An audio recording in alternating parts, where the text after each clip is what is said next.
দয়া করে আমার নামাজ কবুল করো। আবার জোহরের নামাজ পড়ে হাত বাড়ায়া কান্দে, মাবুদ রে আসর পর্যন্ত আমার হায়াত আছে কিনা জানি না, যদি আসরের আগে আমার মৃত্যু হয়, আমার জীবনের জোহরের নামাজটাই শেষ নামাজ, বলো আমার নামাজটা কবুল করছো কিনা। এই নামাজ যদি কবুল না করে থাকো, আমার নামাজ পড়া বিফল যাবে। এইভাবে আমরা কি কেউ কোনোদিন নামাজ পড়ি? নামাজ পড়াই মনে করতেছি বেহেশতে চলে গেছি। বাজান, যদি নামাজ পড়ে ছেলে মেয়ের হক গুলো ঠিক মতে না দেন, 10 কানি জমি 4টা ছেলে 1টা মেয়ে, ছেলে পাইব যেই হিসাবে বন্টন, মেয়ে পাবে যেই হিসাবে বন্টন, আপনি দিতে হবে। এখন মেয়ের সম্পত্তি দিলেন না, বাবা হইয়া সন্তানের ছেলেদেরকে সব সম্পত্তি বাইটা দিছেন, মেয়েরে দিছেন না। ওগো নামাজি, ওগো হাজি, মেয়ের হক মেরে দিলেন না, ছেলেরে সব জ্বালাইলেন। ও নামাজি হাজি, হাসরের দিন আপনি আটকা পড়ে যাবে। আমার আল্লাহ কোরআনে বলেছে, আমিলাতুন নাসিবাতুন তাসলা নারান হামিয়া। বহু নামাজি রোজাদার হাজি আমলকারী জাহান্নামে যাবে, কারণ নামাজের সাথে ভালো কাজ ছিল না। নামাজ পড়ে ভেজাল করতো, এই ভেজালকারী জাহান্নামে যাবে। আমার আল্লাহ কোরআন শরীফে বলছে। বাবারা ভাইয়েরা শুন, সামনে যাচ্ছি, শেষ দিকে যাচ্ছি। আল্লাহ বলছে, আফআলুল খায়রা লাআল্লাকুম তুফলিহুন। নামাজের পরে ভালো কাজ করো, তাহলে তোমরা সফল কাম, তোমরা জান্নাতি। এবার একটা কথা আপনাদের কাছে জানতে চাই, যে মাদ্রাসাটা প্রতিষ্ঠা করা হয়েছে, এখানে ছেলে মেয়েরা কোরআন হাদিস শিখবে, দুনিয়া ও আখিরাতের সব শিক্ষায় শিক্ষিত হবে। জানতে চাই এই কাজটা যে করলো, ভালো করলো না খারাপ করলো? এই ভালো কাজের পক্ষে আমাদের সকলের থাকা দরকার আছে। আমি মাদ্রাসা প্রতিষ্ঠা করার পর আমাদের গ্রামেই হাই স্কুলের একজন শিক্ষিকা ম্যাডাম, উনি আমারে বলতেছে, তোফাজ্জল সাহেব, যে কাজটা আপনি করেছেন, যে কাজটা আপনি করেছেন, আপনার এই মাদ্রাসা থেকে একটা ছেলে যদি আল্লাহওয়ালা হয়ে যায়, একটা ছেলে যদি আল্লাহওয়ালা হয়ে যায়, আপনার বংশের জন্য নাজাতের উসিলা হয়ে যাবে। আমি বলবো, যারা এই মাদ্রাসা প্রতিষ্ঠা করেছেন, জায়গা জমিন দিয়েছেন, টাকা পয়সা দিয়ে মাদ্রাসাকে এগিয়ে নিয়ে যাবেন, আপনাদের এই পরিশ্রম, এই কষ্টের প্রতিষ্ঠান মাদ্রাসায় যদি একটা ছেলে আল্লাহওয়ালা হয়, যদি একটা মেয়ে রাবিয়া বসরির মতো নেককারিনী হয়ে যায়, তাহলে আমি বলবো আপনাদের এলাকার জন্য নাজাতের উসিলা হয়ে যাবে। কারণ আল্লাহ হাসরের দিন খালি উসিলা তালাশ করবে, কিভাবে আখিরি নবীর উম্মতের মাফ করে দেওয়া যায়। বাবারা ভাইয়েরা, যাচ্ছি আমি শেষ দিকে। আমার নবীজি, আল্লাহ সকল মানুষ শ্রেষ্ঠ কোরআনে ঘোষণা দিলেন, কিন্তু যারা আখিরি নবীর উম্মত হয়েছেন, অন্য মানুষের চাইতে আখিরি নবীর উম্মতের দাম বেশি না কম? বাজান, পরিষ্কার আল্লাহ কোরআনে বলেছে, কুনতুম খায়রা উম্মাতিন উখরিজাত লিন-নাস। সকল নবীর উম্মতের মধ্যে আখিরি নবীর উম্মত উত্তম। আল্লাহ নিজে কইছে, এই শ্রেষ্ঠত্ব দান করেছে আল্লাহ, এই ভিআইপি মর্যাদা দান করেছে আল্লাহ। শুধু দুনিয়ায় নয়, কবরে নয়, হাসরে নয়, বিচারাচারের কাজ শেষ হবে, জান্নাতীরা জান্নাতে, জাহান্নামীরা জাহান্নামে, বিচারের কাজ শেষ, আমার আল্লাহর কোর্ট শেষ, বিচার শেষ হয়ে যাবে, জান্নাতীরা জান্নাতে, জাহান্নামীরা জাহান্নামে। তারপরেও আমার আপনার নবীজি গো হাসরের মাঠে পাগলের মতো কাঁদবে। আমার আল্লাহ বলবেন, বন্ধু বন্ধু গো, এখনো কেন হাসরের মাঠে কাঁদতেছো, জান্নাতে ঢুকো না বন্ধু, জান্নাতের দরজা তুমি জন্য খোলা, তুমি কি জান্নাতে ঢুকবা না? আমার নবী বলবেন মাবুদ গো, কেন জানি আমার কলিজায় অশান্তি লাগতেছে, আমার মন কয় আমার গুনাহগার উম্মত এখনো জাহান্নামে আছে। আমার আল্লাহ বলবেন বন্ধু, তোমার উম্মত যদি জাহান্নামে থাকে আর তুমি যদি জান্নাতে না যাও, তাহলে আমি কেমনে এই বিচারের কাজ শেষ করব? বন্ধু গো, অনুমতি দিলাম জিবরাইল রে, জান্নাতের চাবি জাহান্নামের চাবি নিয়ে যাও, জাহান্নামের দরজাগুলো খুলে দাও, জান্নাতের দরজাগুলো খুলে দাও। আমার বন্ধুকে অনুমতি দিলাম, বন্ধু জাহান্নামের গেটে যাইয়া দরজায় দরজায় দেখবে বন্ধুর উম্মত যদি জাহান্নামে থাকে, বন্ধুকে অনুমতি দিলাম, যাকে বন্ধু দেখাবে তুমি জিবরাইল টাইনা টাইনা উঠাইবা, জান্নাতে দিয়ে দিবা।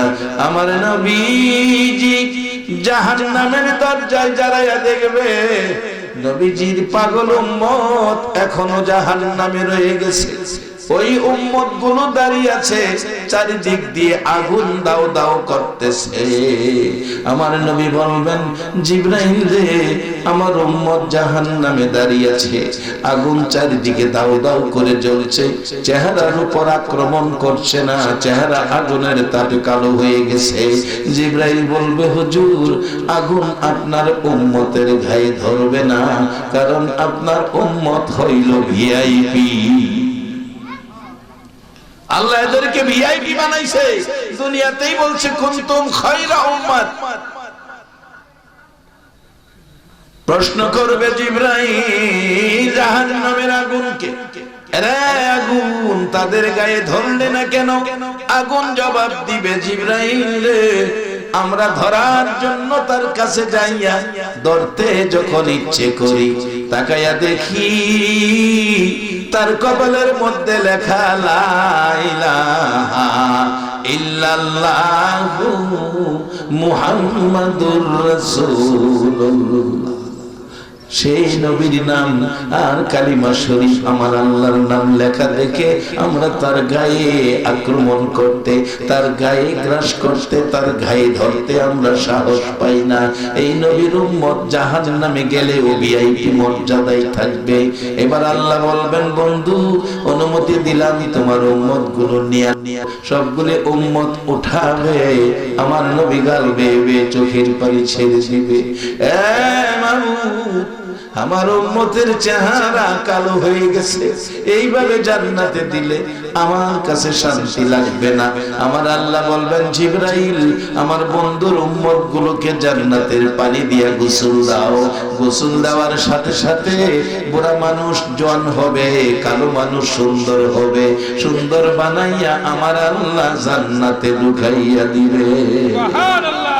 এই কৌশল, এই জিনিসগুলো বুঝা, এই আলোচনা শোনা, আলোচনা করা, এর জন্য মাদ্রাসা দরকার।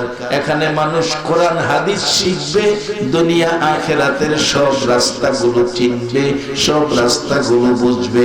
বাজান, একটা ছেলেরে আলেম বানাইও, যেদিন তোমার মৃত্যু হয়ে যাবে, বাবার লাশটা সামনে শুয়াইয়া তোমার ছেলে আলেম, কলিজাটা ফাটবে, কলিজা ফাটা ব্যথা লইয়া তোমার ছেলে আলেম বাবার লাশটা, মায়ের লাশটা সামনে লইয়া যেদিন জানাজা পড়বে গো, কলিজা ফাটা কান্না, গাল বেয়ে পানি পড়বে, দাড়ি ভিজে যাবে, জামা ভিজে যাবে।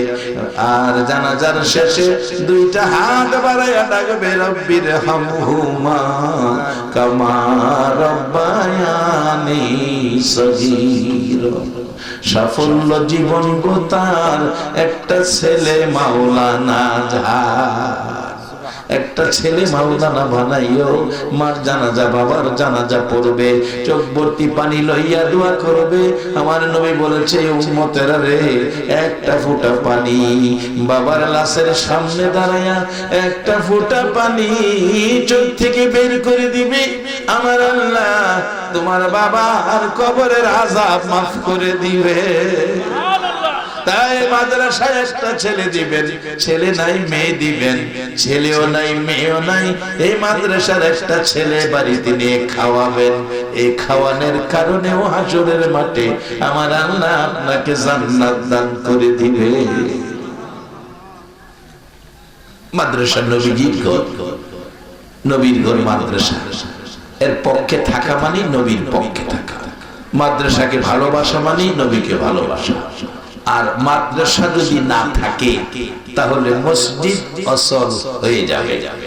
মসজিদ চলার চাক্কা হলো মাদ্রাসা। একটা আলেম হইলে মাদ্রাসা থেকে মসজিদে ইমামতি করতে পারবে। আর যদি মাদ্রাসায় কিছুই লেখাপড়া জানে না, এরে যদি ইমামতি দেন, কোরআন হাদিস পড়ে নাই, এরে মাদ্রাসা কোনোদিন যায় নাই, এর ইমামতি দিলে একটা আলেমের মতো ইমামতি কি সে করতে পারবে? পারবে না। বলবেন হুজুর অহন আমরা মিলকিরা হইয়া লাইতারু হইরালাম। একজন আলেমের পিছে নামাজ পড়া আর সাধারণ মানুষের পিছে নামাজ পড়া, রাসূল বলছেন একজন চার তরিকার জ্ঞান সম্পন্ন একজন আলেমের পিছনে যায় নামাজ পড়লো, সেই যেন বনি ইসরাইলের পয়গম্বর মুসা নবীর পিছে নামাজ পড়ে। এত মর্যাদা, এত দাম এই নবীর একজন উম্মত আলেমের। রাসূল বলেছেন আল উলামাউ ওয়ারাসাতুল আম্বিয়া। এক হাদিসে বলেছেন আমার উম্মতের উলামাগণ আমি নবীর ওয়ারিস। আর এক হাদিসে বলছে উলামাউ উম্মতি কা আম্বিয়াই বনি ইসরাইল। আমার উম্মতের একটা আলেম বনি ইসরাইলের পয়গম্বর মুসা নবীর মতো মর্যাদা। সেই প্রতিষ্ঠান আজকে আপনাদের মহল্লায়, আপনাদের গ্রামে। আমি বলবো যার উসিলায়, যার দ্বারা এই প্রতিষ্ঠান প্রতিষ্ঠিত হয়েছে, এখন শুনছেন এটা সরকারি ভাবে বিল্ডিং আসতে পারে, সরকার দেবে। এই শুধু বিল্ডিং নয়, অনেক রকমের সাহায্য সহযোগিতা সরকারি পক্ষ থেকে এই মাদ্রাসায় আসবে। এই মাদ্রাসার সার্টিফিকেট সরকার দিবে। যারা সমাপনী পরীক্ষা দিয়েছেন এদের সার্টিফিকেট সরকার দিয়েছে। যদি ভালো রেজাল্ট করে সরকার বৃত্তি দিবে। আবার এখন মাদ্রাসায় এতদিন উপবৃত্তি ছিল না, এই ইবতেদায়ী শাখায় এই বছর থেকে সরকার মাদ্রাসার ইবতেদায়ী শাখাতেও উপবৃত্তি চালু করেছে। তাই আপনার ছেলে মেয়েগুলো ভর্তি করে দেন এই উদ্দেশ্যে আমার ছেলেটা আলেম হবে, নাইবে নবী হবে, রাসূল প্রেমিক হবে, ওলি প্রেমিক হবে, মা বাবা কি জিনিস তারা চিনবে। আর যদি তা না করেন, পত্রিকা খুললে দেখবেন বড় বড় উচ্চ শিক্ষিত এই দেশের সোনার সন্তানেরা ছেলে মেয়ে বিবি বাচ্চা নিয়ে কানাডা সেটেল, অস্ট্রেলিয়া সেটেল, আমেরিকায় সেটেল, লন্ডনে সেটেল। বাড়িতে মা বাবা পসরা পায়খানার উপর পড়ে আছে, একটুকু পানি দেওয়ার মতো কেউ নাই। অবশেষে অন্যান্য দেশের মতো আমাদের দেশেও গাজীপুরে বৃদ্ধাশ্রম খোলা হয়েছে। কবুতরের টঙ্গের মতো ছোট ছোট চকি এই বৃদ্ধগুলোকে এভাবে গ্রাম থেকে নিয়ে বৃদ্ধাশ্রমে এই লোক নিযুক্ত রেখে তাদের খেদমত করতেছে। ঈদের দিন তাদের নতুন পোশাক দেয়, সেমাই দেয়, পিঠা দেয়, মুরগ পোলাও দেয়। কিন্তু দেখা গেল বুড়া বাবা চোখের পানিতে চোখ গা হয়ে গেছে, ঈদের দিনের আনন্দ উপভোগ করছে না। জিজ্ঞেস করলে বলে বাবা রে আমার ছেলে কই, আমার নাতি নাতকর কই? ঈদের দিনে আমার নাতি নাতকর যদি দেখতাম আমি কলিজায় শান্তি পাইতাম, আমার ছেলেকে যদি দেখতাম কলিজায় শান্তি পাইতাম। মা কাঁদতেছে নতুন কাপড় পরে। জিজ্ঞেস করলে জবাব দেয় বাবা 4টা সন্তানের মা হইছি, কত ব্যথা, প্রসব ব্যথায় 3 দিন 4 দিন পার হয়ে গেছে। আমি মায়ের চোখ থেকে এক নদী পানি বুক বেশে বেরিয়ে গেছে, আর সন্তান ভূমিষ্ঠ হয়েছে। আমি মা টান্দা কোলে নিয়ে সব ব্যথা ভুলে